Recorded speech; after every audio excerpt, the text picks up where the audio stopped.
बिस्मिल्लाहिर्रहमानिर्रहीम अस्सलाम वालेकुम वरहमतुल्लाहि वबरकातुहू। नाज़रीन, अहम तरीन खबरें डिस्कस करने से पहले एक अच्छी चीज जिसको इमरान खान डिजर्व करते थे, इमरान खान के दोनों बेटे सलमान खान और कासिम खान पाकिस्तान पहुंच गए हैं। और इस टाइम एक बाप को शायद सबसे ज्यादा अपनी औलाद की जरूरत थी। जब बंदा डाउन होता है, जब सारी दुनिया उसके खिलाफ होती है, और वो ये सवाल पूछ भी चुके हैं कि कोई रह तो नहीं गया जो मेरे खिलाफ हो, इस दौरान अपने बेटों से मिलना इमरान खान को क्लैरिटी देगा, वो इनर पीस देगा जो इस टाइम इमरान खान के स्टेचर के लीडर को चाहिए, क्योंकि उनका एक एक फैसला इस टाइम मैटर करता है। हकीकी आजादी मार्च दोबारा शुरू हो गया है, लोग पहुंच गए हैं। इधर इमरान खान 4-4:30 बजे खिताब भी करेंगे हकीकी आजादी मार्च से। इमरान खान का कोई फैसला गुस्से में नहीं होना चाहिए, जज्बात में नहीं होना चाहिए, बल्कि सोच समझ के कैलकुलेटेड होना चाहिए।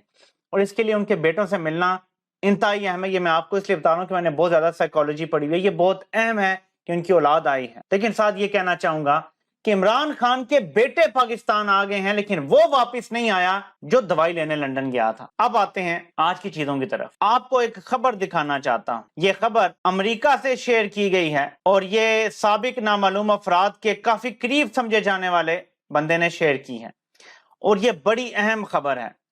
2 सफारतकारों ने वाशिंगटन में इनफरादी तौर पे ये कंफर्म किया है कि जनरल कोई कंफर्म नहीं किया कि उनकी रिटायरमेंट होगी पाकिस्तान एम्बेसी में, बल्कि ऐसा कोई लंच हुआ ही नहीं था। Rather a huddle and no such question was raised. जो डॉन ने एक रिपोर्ट में कहा था वो रिपोर्ट झूठी है। मैं आपको बताता हूं ये मैं क्या आपको किस तरफ लेके जा रहा हूं।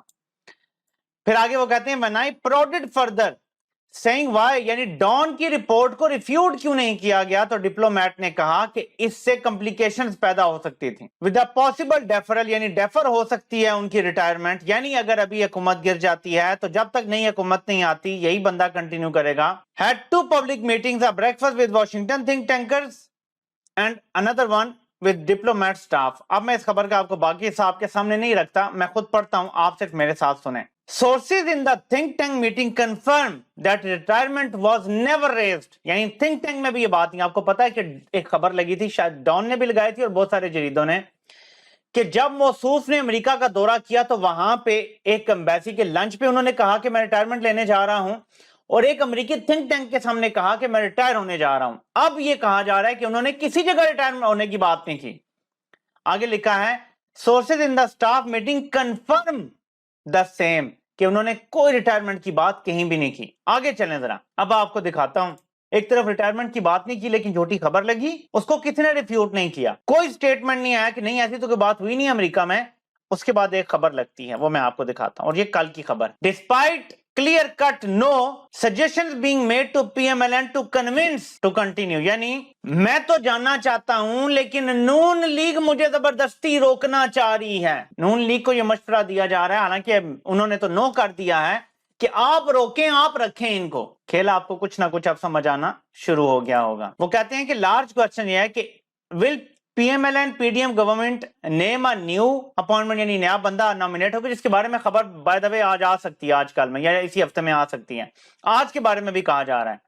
Even though as Imran Khan insist it doesn't really have much of a mandate, यानी इमरान खान कहते हैं कि इनके पास मैंडेट नहीं है, तो क्या नून लीग और पीडीएम ये तकर्री कर पाएंगे या करेंगे? वाइल गवर्नमेंट ये काम लीगली कर सकती है, that will further politicise the polarise Pakistan और आर्मी के जो सिचुएशन है, यानी अगर ये तकर्री ये करते हैं पीडीएम वाले तो ये मजीद पोलराइजेशन आ जाएगी। इस तो मार्च अप्रैल में एक बयान दिलवाया गया था कि जी रिटायर होने जा रहे हैं और अपनी मुद्दत पर रिटायर होंगे। एक बयान अभी दिलवा दें, पूरी कौम को तसल्ली हो जाएगी कि हाँ जी रिटायर होने वाले हैं।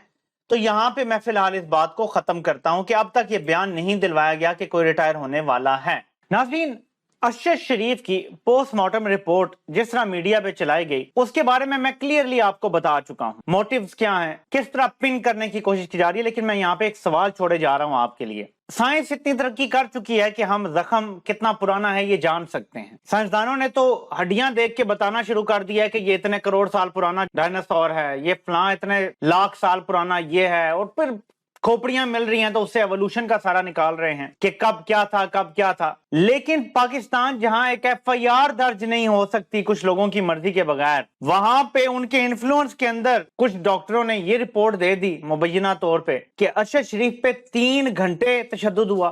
اتنا انہیں کیسے پتا چلا کہ 3 گھنٹے تشدد ہوا؟ ناظرین یہ صرف ان کو پتا چل سکتا ہے جنہوں نے یہ تشدد کیا. تو دیکھتے ہیں کہ اس معاملے میں کیا ہوتا ہے. اب آپ کو کچھ اور دکھانے لگا ہوں.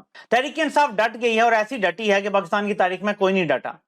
ہمارے پاس once in a life time ایک چانس ہے سویلین سپریمیسی کا. Once in a life time civilian supremacy آ کیسے سکتی ہے کہ جب عوامی انپریسیڈنٹڈ سپورٹ وہ آپ مل گئی ہے. میں آپ کو ایک نشانی دکھاتا ہوں انپریسیڈنٹڈ عوامی سپورٹ کی. یہ آپ کے سامنے ہے پاپولیرٹی کا گراف. اس کو پاپولیرٹی کا گراف سمجھیں. ٹویٹ عمران خان نے کی, نیچے آپ ٹویٹ دیکھیں اور شہباز شریف کی دیکھیں. اور میں آپ کو وجہ بھی بتاتا ہوں کہ once in a life time chance کیوں اور اس کے بعد کوئی چانس کیوں نہیں رہے گا.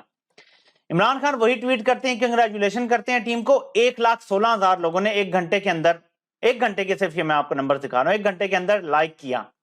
27,000 لوگوں نے ری ٹویٹ کیا. نیچے آپ دیکھیں 32,000 لوگوں نے لائک کیا اور 4,000 لوگوں نے صرف ری ٹویٹ کیا. یہ ادھر آپ دیکھیں تو یہ 4 سے 1:5 کی ریشو ہے. نیچے دیکھیں شہباز شریف کا, ان کا تو حال ہی برا ہے کہ پرائم منسٹر کی اتنی اوقات ہے کہ وہ غیر مقبول ترین جو اس ٹائم بندہ بیٹھا ہوا ہے جس نے دوسرے نمبر پہ ٹویٹ کیا ہوا ہے, اس سے بھی شہباز شریف کی مقبولیت کم ہے.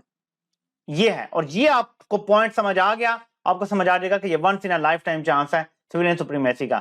جو پاپولیرٹی عمران خان کو ملی ہے وہ ادارے کے اتنا غیر مقبول ہونے کے باوجود چند شخصیات کی وجہ سے, خاص طور پہ یہ جو شخصیت ہے اس وقت اس عہدے کے پیچھے بیٹھی ہے وہ بہت غیر مقبول ہے اور ہمیں سچ بولنا چاہیے. اتنے غیر مقبول ہونے کے باوجود بھی یہ پی ڈی ایم کے وزیر اعظم سے زیادہ مقبول ہیں. جو چیز آپ کو کیا بتاتی ہے اور کیا اشارہ دیتی ہے, میں آپ کو یہ ویڈیو دکھانا چاہتا ہوں جو فواد چودھری نے کچھ کہا ہے, آپ کو بہت کچھ سمجھ آ جائے گا. یہ جو میں یہ سمجھتا ہوں, اگر آپ اپنی ذمہ داری ادا نہیں کرنا چاہ رہے, اور کیوں نہیں کرنا چاہ رہے, پاکستان میں کوئی اداروں کے خلاف نہیں ہے. یہ جو تحریک انصاف ہے یہ مڈل کلاس کی پارٹی ہے. پاکستان کی میجورٹی مڈل کلاس کو پی ٹی آئی ریپرزینٹ کرتی ہے. کون یہ ان میں ہم اداروں کے خلاف کھڑا ہونا چاہتا ہے؟ سارے جو ہمارے فوج میں لوگ ہیں, جو ہمارے جوڈیشری میں لوگ ہیں, سارے تو ہمارے اپنے ہیں. سارے لوگ جو ہیں ان میں سے آدھے لوگ وہ ہیں جن کے فیملیز کے ساتھ ہمارے تعلقات ہیں, جن کی فیملیز ہیں وہ ہماری اپنی فیملیز ہیں. ہم ان کو اپنی بہنیں سمجھتے ہیں, ان کے بچے ہمارے اپنے, ہم اپنے بچوں کی طرح سمجھتے ہیں. کون لڑنا چاہتا ہے؟ لیکن جو پاکستان میں اس وقت آپ کر رہے ہیں وہی مانا ہے. اور جو لوگ بھی یہ کر رہے ہیں, چند لوگ ہیں جن کا یہ ماڈل بنایا ہوا ہے. آپ نے پہلے جہاں پہ اختلاف ہو آپ اٹھا کے لوگوں کو اس طرح سے بے عزت کرنا شروع کر دیں, جیلوں میں ڈالیں. ان کی جو شہباز گل کے ساتھ جو آپ نے کیا وہ ٹوٹ ہی گیا, اس کے بعد وہ آ ہی نہیں رہا. تو یہ آپ نے سمجھ لیا, لڑائی یہ نہیں ہے کہ کسی کے ساتھ ادارے کے ساتھ ٹکر لینی ہے, لیکن مسئلہ یہ ہے کہ جو ایک نظام انہوں نے بنایا ہوا ہے کہ جو ہمارے خلاف جائے گا اس کو ننگا کرو, مارو, تشدد کرو, قتل کر دو, غائب کر دو. یہ تو نہیں چل سکتا نا بھائی, یہ آگے نہیں چل سکتا. اور یہ ہمارے پاس واحد چانس ہے اس سب کو تبدیل کرنے کا. اگر کسی میں عقل ہے تو وہ یہ چانس مس نہیں کرے گا. اس وقت جو بھی پی ڈی ایم کے ساتھ کھڑے ہیں وہ پاکستان میں جمہوریت کے سب سے بڑے دشمن ہیں, یہ میری بات یاد رکھیے گا. اور جتنے اس ٹائم پی ڈی ایم کے اپولوجسٹ بیٹھے ہوئے ہیں, جب کل کو یہ دوبارہ ٹاکی شاکی ماریں گے نا ووٹ کو ادھر دو کنارے کو, پھر ہم ان کو ان کی اوقات یاد دلائیں گے. میں نے مارچ اپریل میں کہا تھا ہم جھوٹ بولے بغیر, جھوٹے الزام لگائے بغیر آپ کو دکھائیں گے کہ ریزسٹنس کیسے ہوتی ہے. اور الحمدللہ ہم کر کے دکھا رہے ہیں, اور آگے بھی اللہ ہمیں ثابت قدم رکھے. اور خدا نہ خواستہ ہم پہ بھی برا وقت آ جائے تو اللہ تعالیٰ ہمارے دل میں ان کا خوف پیدا نہ کرے, بلکہ ہم اللہ کو یاد کرتے ہوئے دنیا سے جائیں تو زیادہ خوشی ہوگی. دعا کیجیے گا کہ ہم سب ثابت قدم رہیں. آپ سے انشاءاللہ پھر ملاقات ہوتی ہے. اللہ پاک آپ سب کا حامی و ناصر ہو. آپ سب کو سننے کا بہت بہت شکریہ.